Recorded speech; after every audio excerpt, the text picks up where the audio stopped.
good posture. Yep. Hi, folks. I'm Bob Schrupp, physical therapist. Brad Heineck, physical therapist. We are the most famous physical therapists on the internet. In our opinion, of course, Bob. Push on these spots to make your shoulder pain go away. It sounds like magic. Wow, just like hitting that magic button. Yeah, turn it off. There you go. So Simple. this is trigger point therapy we're referring to. Good. And Brad and I think we can be honest, we're not really trigger point practitioners, would you say? Right, a little bit, but we're certainly not experts. Right. But we both have people working for us that are good at it. Right. They're I call them the resident expert, and let them do what they do best. Right, and they get good results with it. So we are believers in it. We just haven't been doing it ourselves. By the way, if you are new to our channel, please take a second to subscribe to us. We beg of you. We provide videos on how to stay healthy, fit, pain-free, and we upload every day. Also, if you get a chance, go over to the Facebook and like us, Bob and Brad, because you guys look like you could be our friends. Yeah, we look likable, don't we? Yeah.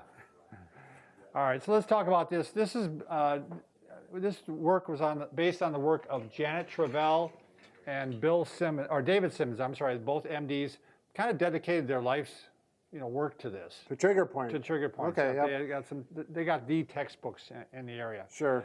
So what's interesting about it, we're going to talk about two muscles there that are on your shoulder blade. Okay. Okay. The shoulder blade is where it is back there. Yeah. Right there. That's scapula. So we're showing it on Sam here. And there's one muscle, this is called the spinous process right here. There's one muscle that is above that, and there's one muscle that's below that. They both connect into the shoulder and affect the shoulder. They're both part of the rotator cuff. Right, and you can feel that spinous process there quite easily. It's just that bony prominent area bump right there. So we're either talking above it or below it. All right, the muscle above it, supraspinatus. If that's involved, that can actually give you pain on the side of your shoulder. So it's a referral pain. Yeah, referred pain. Which therapists, anybody in the field work with referral pain, we're well aware of it. So what's interesting is a lot of times, even if these two muscles are the problem, you might not have any pain back in the scapula. Sure. You might have it all in the shoulder. So it could put it right on the side here. It can actually go down the side of the arm all the way into the wrist. Sure. Sometimes. That's the supraspinatus. The infraspinatus, meaning below the spine, that can send pain to the front of the shoulder. So it makes diagnosis a little confusing, particularly for a rookie. So that could actually be what a lot of people mistake for the bicep. Sure. So that kind of covers a lot part of the shoulder, the side and the front. Right. So we've got to keep that in mind when we're treating it. We're getting loud over here, aren't we? And what we find out is supraspinatus most often times a problem muscle, and you would agree, we have people with pain here. Right. And so clinically it all makes sense. Yeah, and what you'll find too, like with the infraspinatus quite often, is you're really going to have trouble raising the arm too. Sure. You're going to have pain. You're going to have trouble bringing your arm back like this too. So these are easy treatments, so it's certainly well worth a try.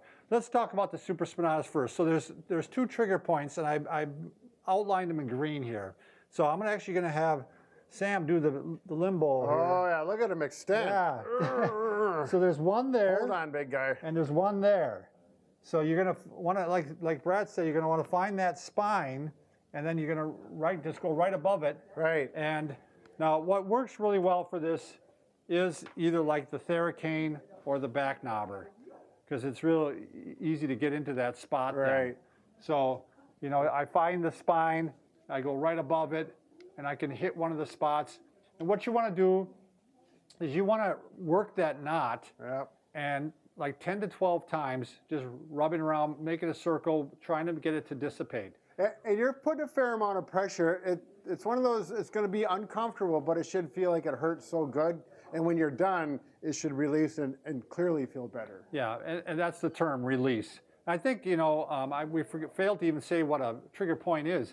It is kind of a nodule, a hardened nodule that's an irritated point, right? Irritable. In the muscle belly. So I always refer to it as, you can feel like the size of a Tootsie Roll kind of in that muscle. And, hopefully everyone knows what Tootsie Rolls are across the world. I don't know. I hope so. Anyway, so there's one there, and then there's one further down the spine right into there. So, I'll show them on here. We're getting here. You're right here, and then right here.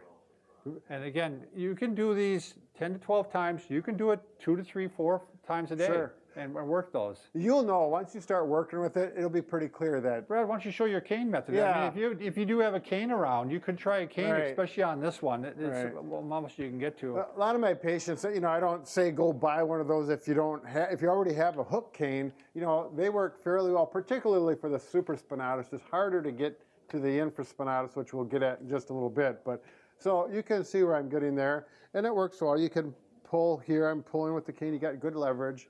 Not as nice as the bought ones, but these work certainly works. So if you're up in the North Pole, you can use a big candy cane. Bob, okay, that's stupid. Me. All right, yeah. all right. By the way, if you want to just have someone do it on you too, you can. You could go up there and they could go with their knuckle, and they could work the area. You know, if you want to try this first to see if it's going to give you any relief. So that hurts, doesn't it, Brad? I mean, you can feel it. It's a good thing that you don't do it to your patients. Get your resident expert. All right, for the infraspinatus, now there's actually 3 of those. Liz is going to point those out. So we got one here right below the spine, another one a little more closer to the edge, towards the middle edge of the, so it'd be right over here, And then there's one below that, that's what we call the inferior angle near that. So now with this one, what is nice about these, you can actually hit that, you know, with the knobber, obviously, that's the back knobber, but you can also use a ball. You can use a tennis ball or a lacrosse ball. So Brad's going to grab the ball. What works well for these a lot of times is the ball in a sock, you know, because. So we can use a ball and go up to the wall, but the problem is if you just got the ball, it kind of can fall down, and that's not very convenient. So if you take just a regular sock and put it in there, you know, get one of your old ones because it might stretch it out a little bit and make it not as good as a fit. You don't want to use it after that. Yeah. You use your brothers or your wives or spouselings or whoever, and don't tell them. And then you'll get it right where you want it. And again, your body will let you know. If you're over a bone, you'll feel it and it won't feel right, but you get over that muscle, and right there, I'm right on that. And see how it's a little bit at an angle too. You know, I mean, you're not flat against the wall. You're angled, which is good because you're getting into that muscle a little bit better.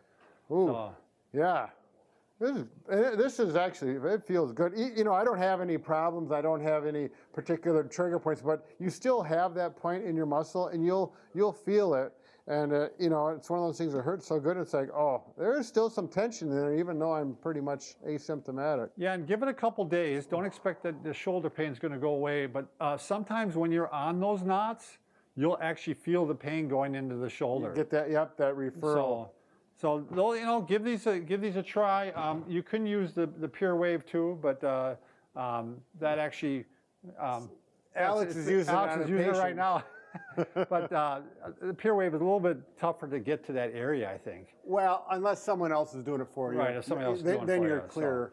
So. But yeah, these are a nice little trick that you can get rid of that shoulder pain. You think you can bend like that, Brad?